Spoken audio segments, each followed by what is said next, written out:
Converse, inverse and contrapositive of an implication या व्हिडिओमध्ये आपण बघूया. एखाद्या कंपाऊंड स्टेटमेंटमध्ये इफ देन हा लॉजिकल कनेक्टिव्ह जर यूज केला असेल तर त्या लॉजिकल कनेक्टिव्हला आपण इम्प्लिकेशन म्हणतो. इफ देन या लॉजिकल कनेक्टिव्हला इम्प्लिकेशन म्हणतो. तर एका कंपाऊंड स्टेटमेंटमध्ये इफ देनचा जर यूज केला असेल तर त्या कंपाऊंड स्टेटमेंटला 3 वेगवेगळ्या फॉर्म्समध्ये आपण लिहू शकतो.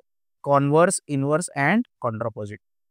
तुमचा original statement if it rains then the ground gets wet या पद्धतीचा जर असेल तर याचा mathematical form P implies Q या पद्धतीने आपण लिहू शकतो. याला 3 वेगवेगळ्या फॉर्म्समध्ये आपण लिहू शकतो. पहिला फॉर्म आहे कॉन्व्हर्स, ज्याच्यामध्ये पी आणि क्यूची पोझिशन आपण फ्लिप करतो. पीच्या ठिकाणी क्यू लिहितो, क्यूच्या ठिकाणी आपण पी लिहितो आणि हा स्टेटमेंट या पद्धतीने होतो. If the ground gets wet then it rains.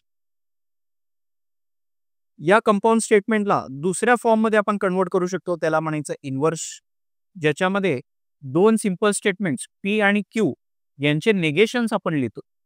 Original स्टेटमेंटमध्ये जे पी आणि क्यू होते त्यांचे नेगेशन्स लिहितो. नेगेशन म्हणजे स्टेटमेंटला आपण निगेटिव्ह करतो.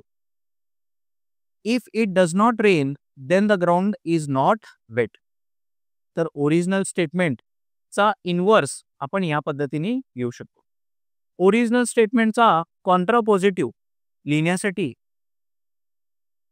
ओरिजिनल स्टेटमेंटमध्ये जे 2 सिंपल स्टेटमेंट्स होते पी आणि क्यू त्यांची पोझिशन फ्लिप करायची आणि त्यांचा नेगेशन सुद्धा घ्यायचा.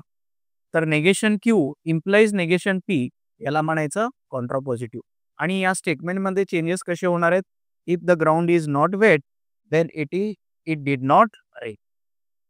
तर एक कंपाऊंड स्टेटमेंट ज्याच्यामध्ये इफ देन यूज केलेला आहे तशा स्टेटमेंटला आपण 3 वेगवेगळ्या फॉर्म्समध्ये लिहू शकतो. Converse, inverse and contrapositive.